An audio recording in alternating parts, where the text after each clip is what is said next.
Hello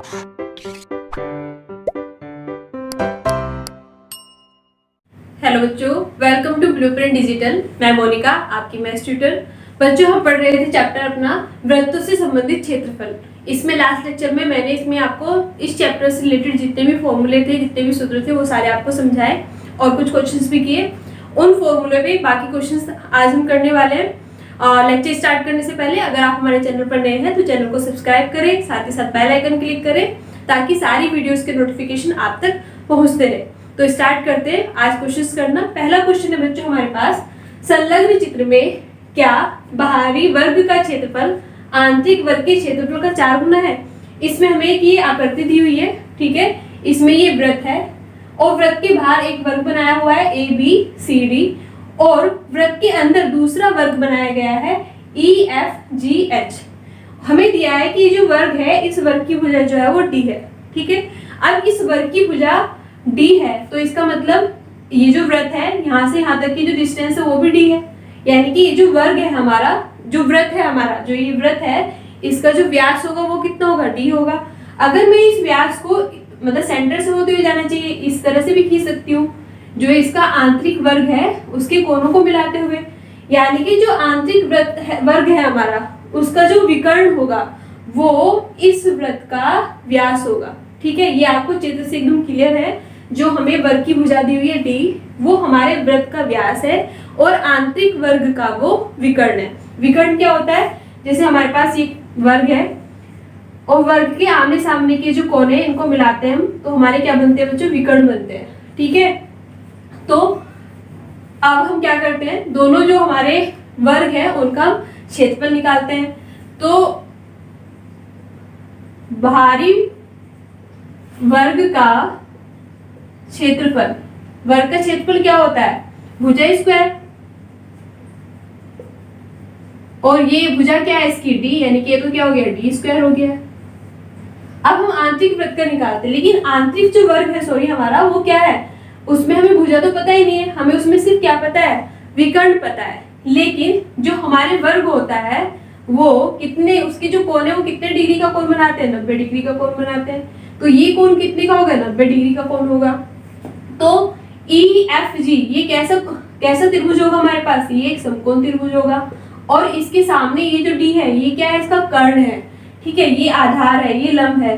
तो हम इसमें क्या लगा सकते हैं, पाइथागोरस प्रमेय लगा सकते हैं। तो मैं मान लेती हूँ क्योंकि ये वर्ग है तो ये बराबर ये होगा, क्योंकि इसकी सारी साइड जो होती है वो आपस में बराबर होती है।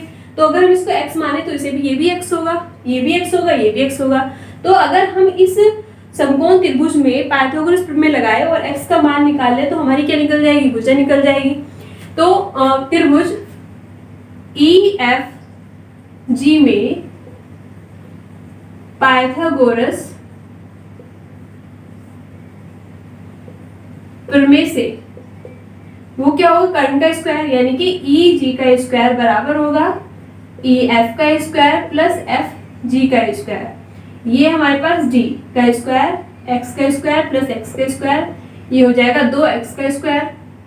तो x स्क्वायर बराबर क्या होगा, D स्क्वायर बटे 2, ठीक है।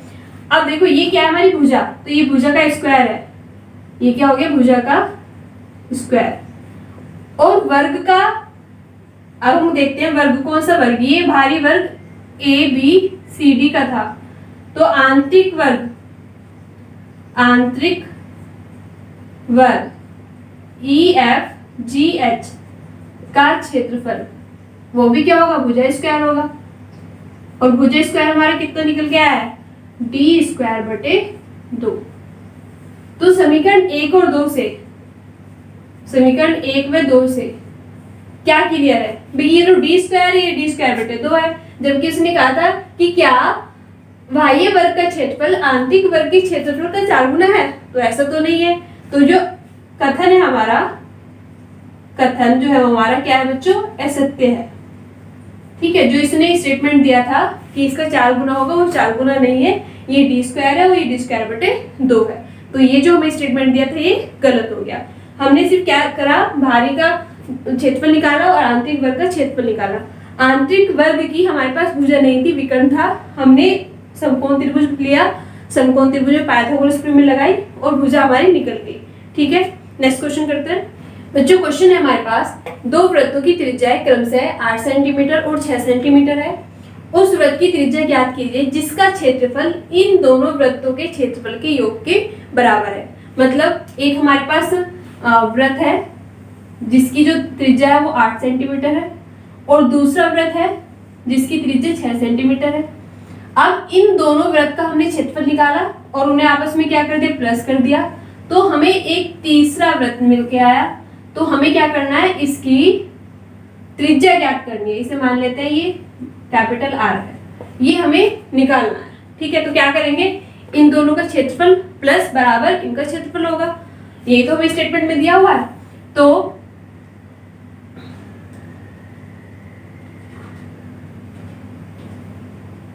ये हो जाएगा पाई, अगर हम इसे R1 मान ले, ये हो जाएगा R2 और ये बड़ा। तो पाई आर स्क्वायर बराबर होगा बच्चों pi R1 square plus pi R2 square. Pi इसमें से हम कॉमन ले लेंगे तो R1 square plus R2 square, पाई से पाई गया तो R स्क्वायर बराबर होगा R1 मतलब 8 का स्क्वायर प्लस 6 का स्क्वायर। तो ये हो जाएगा 8 64, 6 36 यानी कि 100। तो R स्क्वायर तो बराबर आ गया 100, तो R कितना आएगा √100 यानी कि 10 सेंटीमीटर। तो जो हमारा ये इन दोनों को मिला के जो वृत्त बनेगा उसकी जो त्रिज्या होगी वो कितनी होगी, 10 सेंटीमीटर होगी। ठीक है, बिल्कुल आसान है। दो वृत्त दिए हुए हैं, दोनों की त्रिज्या दी हुई है, इन दोनों का जो क्षेत्रफल है योग जो है वो बराबर है तीसरे वृत्त के क्षेत्रफल के। तीसरे वृत्त की हमें त्रिज्या निकालनी थी, तो इन दोनों का क्षेत्रफल का फॉर्मूला लगाया, प्लस किया बराबर इसका क्षेत्रफल, और उससे हमने क्या करा, आर का मान निकाल लिया। बच्चों ये क्वेश्चन भी हमारा पहले वाले क्वेश्चन की तरह ही है, बस इसमें अंदर क्या है, उसमें क्षेत्रफल की बात की थी, इसमें हम परिधियों की बात करेंगे। ठीक है, तो उस वृत्त का व्यास निकालना है। पहले हम त्रिज्या निकाल लेंगे, त्रिज्या का हम डबल कर देंगे तो व्यास हो जाएगा। तो हमें उस वृत्त का व्यास ज्ञात करना है जिसकी परिधि त्रिज्याओं 15 सेंटीमीटर और 18 सेंटीमीटर वाले दो वृत्तों की परिधियों के योग के बराबर है। ठीक है, मतलब हमारे पास दो वृत्त है, एक ये वृत्त है और एक ये वृत्त है। इसकी जो त्रिज्या है वो 18 सेंटीमीटर है और एक की 15 सेंटीमीटर है। इसकी परिधि प्लस है किसी तीसरे वृत्त की परिधि के, और इसका क्या करना है, हमें व्यास निकालना, लेकिन हम पहले इसकी त्रिज्या निकालेंगे और फिर उसको डबल कर देंगे। ठीक है, तो इसे हम R1 मान लेते हैं, इसे R2 और ये R। तो परिधि का फॉर्मूला क्या होता है, 2 पाई R1 प्लस 2 पाई R2 बराबर 2 पाई R। ठीक है, यही हमें प्रश्न में दिया हुआ है कि मतलब एक वृत्त की परिधि दूसरे वृत्त की परिधि, इन दोनों का योग बराबर होगा, कोई जो इन दोनों को मिला के हम तीसरा वृत्त बनाएंगे उसकी परिधि की। तो 2 पाई कॉमन ले लेंगे तो R1 प्लस R2 बराबर R।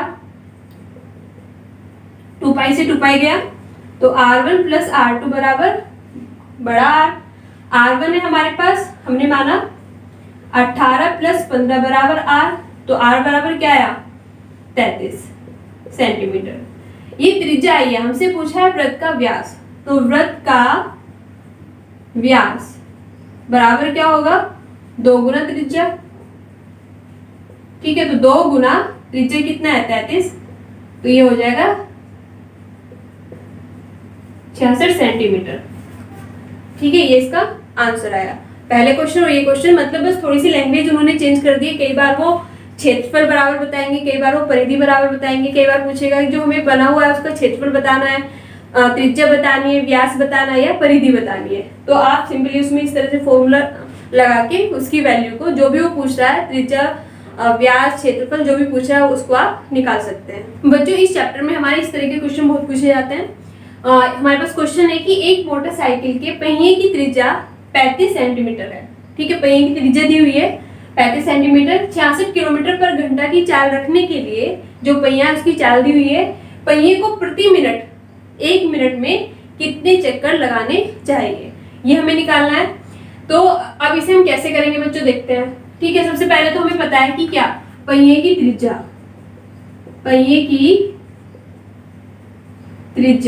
कितनी दी है हमें, 35 सेंटीमीटर। पहिए की त्रिज्या दी हुई है बच्चों 35 सेंटीमीटर। अब हम जो पहिया है हमारा उसकी हम क्या निकाल सकते हैं, परिधि निकाल सकते हैं। तो परिधि क्या होगी पहिए की, भाई परिधि जो होती है वही तो एक चक्कर के बराबर होती है। मैंने आपको बताया था, जैसे पहिए ने यहाँ से चलना शुरू किया और वापस आके यहाँ पे खत्म हो गया, एक चक्कर पूरा हो गया और उसकी परिधि भी पूरी होगी। तो परिधि होगी 2πr, तो ये हो जाएगा 2 पाई के मान रखेंगे 22/7, r मतलब 35,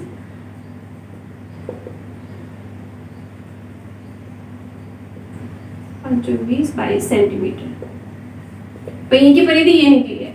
लेकिन हमें एक चीज और दी हुई है, वो दी हुई है पहिए की चाल। पहिए की चाल वो दी है बच्चों 66 किलोमीटर पर घंटा। अब इसकी जो यूनिट है ये हमें बदलनी पड़ेगी, क्योंकि हम सेंटीमीटर में कर रहे हैं। तो सेंटीमीटर में इसको कन्वर्ट करेंगे तो पहले तो हम किलोमीटर को मीटर में करेंगे तो 1000 से गुना करेंगे, और फिर मीटर को सेंटीमीटर में करेंगे तो 100 से गुना करेंगे। अब घंटे को हम मिनट में कन्वर्ट करेंगे तो क्या करेंगे, 60 से गुना करेंगे। अब इसे हम जब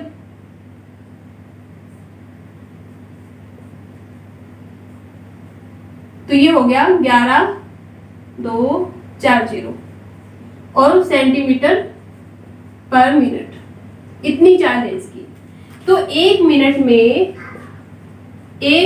में चक्करों की संख्या, मैंने इसका फॉर्मूला बताया था आपको, वो क्या होगी, जो पहिए की चाल है कितनी है, वो 11,000 बटे पहिए की जो परिधि होगी वो कितनी है, 220। ठीक है, ये मैंने आपको फॉर्मूला लिखाया था चक्करों की संख्या निकालने का। तो वो जो भी पहिया होगा उसकी चाल बटे उसकी परिधि होगा। इसे हम इससे काटेंगे तो ये आपके आएगा 500 चक्कर। ठीक है, देखो मैं दोबारा बता देती हूँ। क्वेश्चन हमारे पास एक मोटरसाइकिल के पहिए की त्रिज्या दी हुई है 35 सेंटीमीटर। तो हमने क्या करा, पहले पहिए का परिधि निकाल ली 2πr करके, परिधि निकल गई है। अब इसमें हमें पहिए की चाल भी दी हुई है, तो चाल हमारे पास ये है। अगर वो हो सकता था कि वो यूनिट पहले ही कन्वर्ट करके दे देता, इसमें नहीं दिया हुआ तो हमने पहले सेम यूनिट में इसको कन्वर्ट कर लिया। तो जो एक मिनट में चक्करों की संख्या होती है वो होती है बच्चों, इसका फॉर्मूला है, क्या फॉर्मूला है कि पहिए की चाल बटे परिधि। तो पहिए की चाल को परिधि से भाग दे दो तो उसके चक्करों की संख्या निकल कर आ जाएगी। बच्चों नेक्स्ट क्वेश्चन हमारे पास कि एक वृत्ताकार पार्क है और उसके अनुदिश बाहर की ओर 21 मीटर चौड़ी एक सड़क है।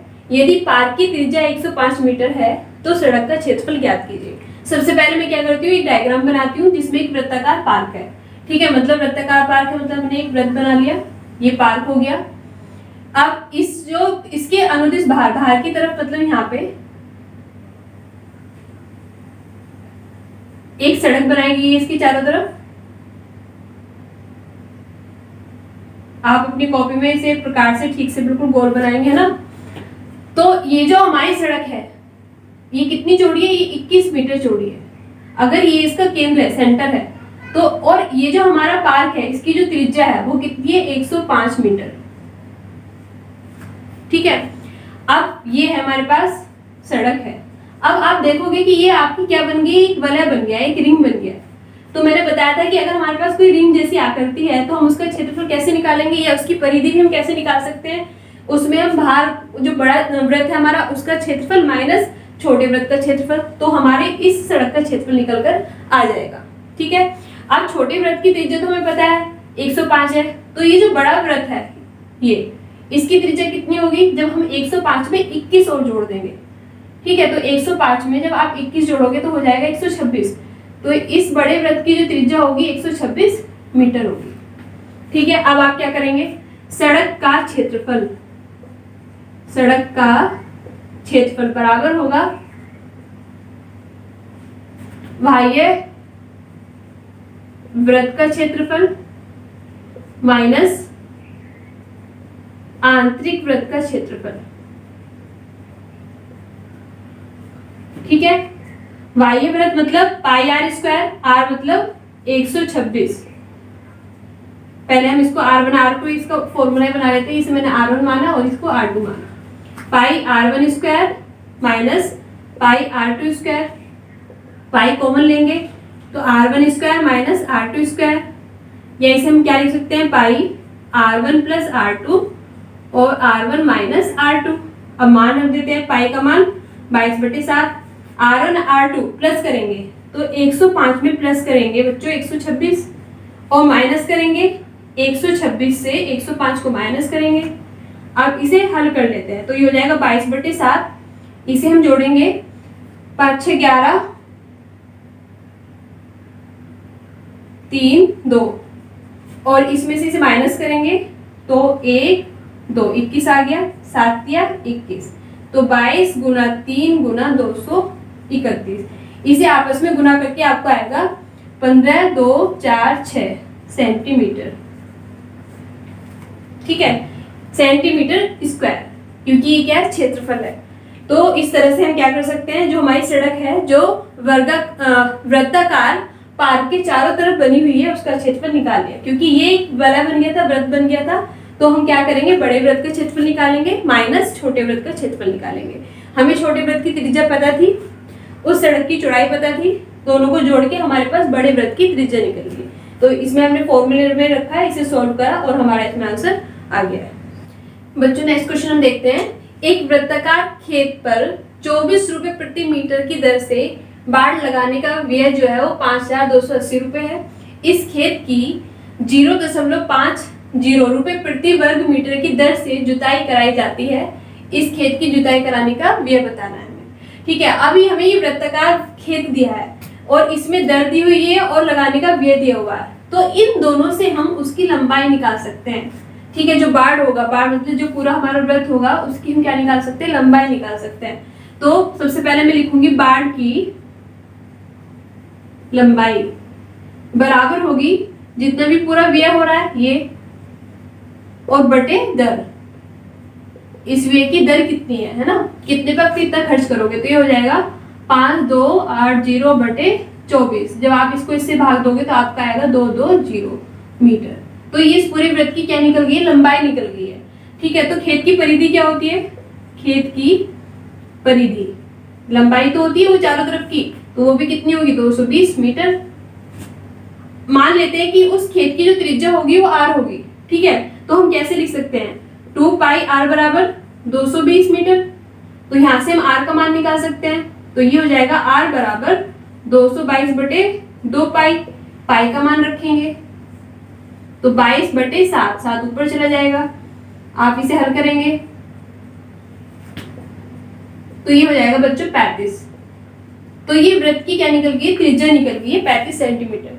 तो वृत्त का क्षेत्रफल निकल सकता है इससे, वृत्त का क्षेत्रफल पाई r स्क्वायर यानी कि 22 बटे 7 r, 35 गुना 35, 7 पंजे 35।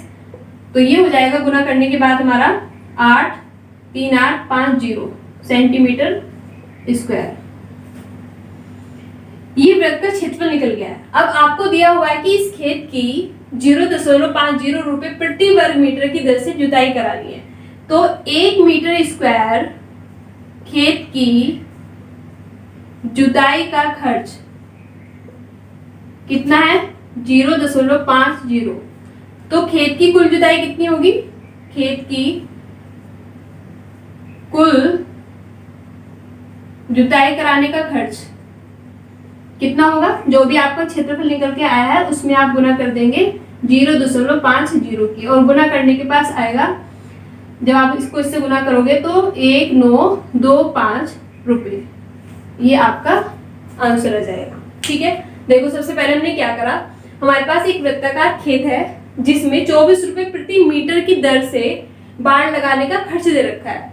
ठीक है, तो जितना भी एरिया रहा होगा बाड़ लगाने, बाड़ हम उसके वृत्त की चारों तरफ लगाएंगे तो उसमें इतने रुपए खर्च हुए और दर थी इतनी। तो जब हम खर्च को दर से भाग दे देंगे तो उस वृत्त की पूरी जो लंबाई है वो निकल के आ जाएगी, बाहर की जो लंबाई होगी। ठीक है, और वो जो लंबाई होगी वो उस वृत्त की परिधि के बराबर होगी। तो हमने 2 पाई r बराबर वो लंबाई जो निकली उसको रख दिया, तो इससे हमारा r निकल के आ गया है। ठीक है, अब r है हमारे पास उस वृत्ताकार खेत का, तो हम क्षेत्रफल निकाल सकते हैं, क्षेत्र तो पूरा होगा।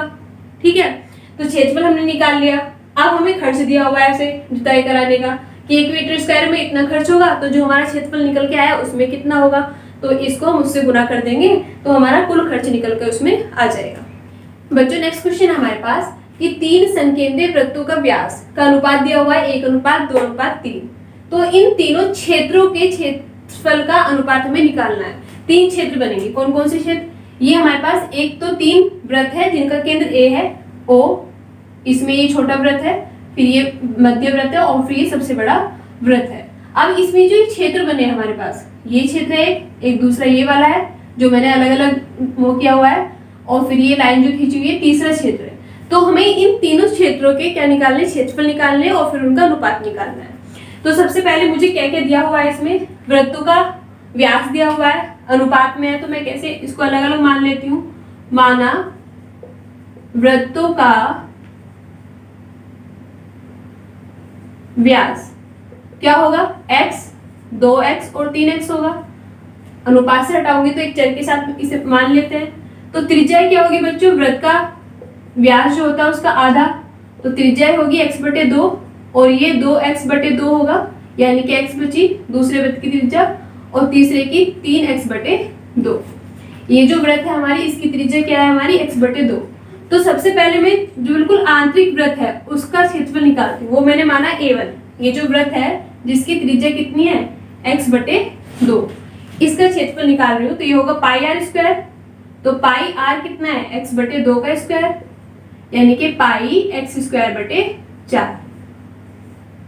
अब a2 निकालूंगी। a2 मतलब जो हमारे पास ये मध्य क्षेत्र जो है हमारा, तो ये कैसे निकलेगा, जब इस पूरे में से मैं इसे माइनस कर दूंगी तो ये जो मेरे पास एक रिंग बनी है, वलय मिला बना है, इसका क्षेत्रफल निकल जाएगा।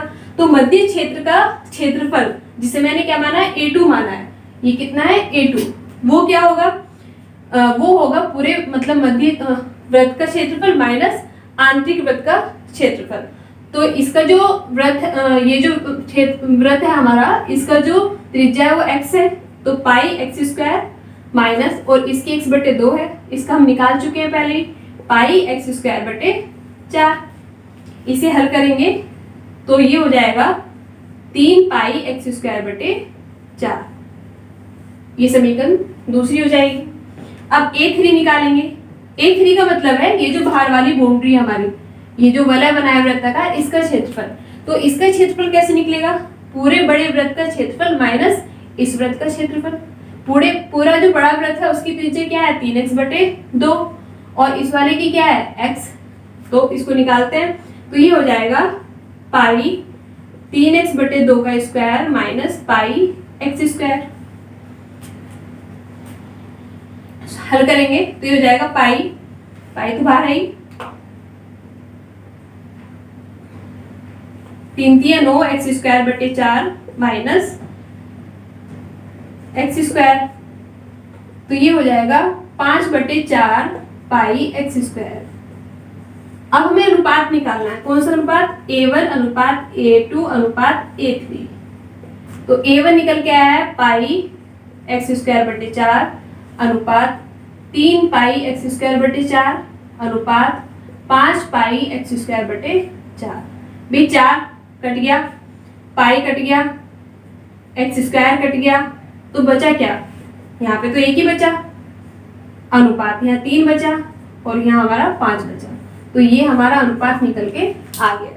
ठीक है, हमें डायग्राम दिया हुआ था, तीनों के व्यास में अनुपात दिया हुआ था।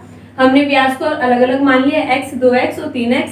इनसे हमने त्रिज्या निकाल ली 2 से भाग करके, क्योंकि त्रिज्या व्यास की आधी होती है। फिर हमने सबसे पहले जो बिल्कुल इनर पार्ट है इसका क्षेत्रफल निकाला πr² से। फिर दूसरे वाले इस पार्ट का क्षेत्रफल निकालेंगे, तो वो कैसे निकलेगा, पूरे बड़े वृत्त का क्षेत्रफल माइनस इस छोटे वृत्त का क्षेत्रफल, वो निकल गया। फिर हमें ये जो भाग हमारा वलय बना है इसका क्षेत्रफल निकालना है, वो कैसे निकालेंगे, बड़े वृत्त का क्षेत्रफल माइनस बीच वाले वृत्त का क्षेत्रफल। तो इस तरह से हमारे पास 3 क्षेत्रफल निकल के आ गए, a1 a2 a3। इसका अनुपात निकाला हमने, इसे सॉल्व करा तो हमारा आंसर आया 1:3:5। तो ये जो हमारा टॉपिक था, इससे हमारे इस तरह के क्वेश्चन पूछे जाएंगे, जो वृत्त का क्षेत्रफल और उसकी परिधि परिमाप, यही सारे फॉर्मूले इसमें लगेंगे। मेन हमारे पास 2 ही फॉर्मूले हैं। वृत्त का जो क्षेत्रफल होता है वो πr² होता है, वृत्त का जो परिधि होती है वो 2πr होती है। सिर्फ लैंग्वेज चेंज होगी, कुछ फिगर चेंज होगी, उसके अकॉर्डिंग हमें क्या करना है, उन फॉर्मूले को अप्लाई करके अपने क्वेश्चंस को सॉल्व करना है।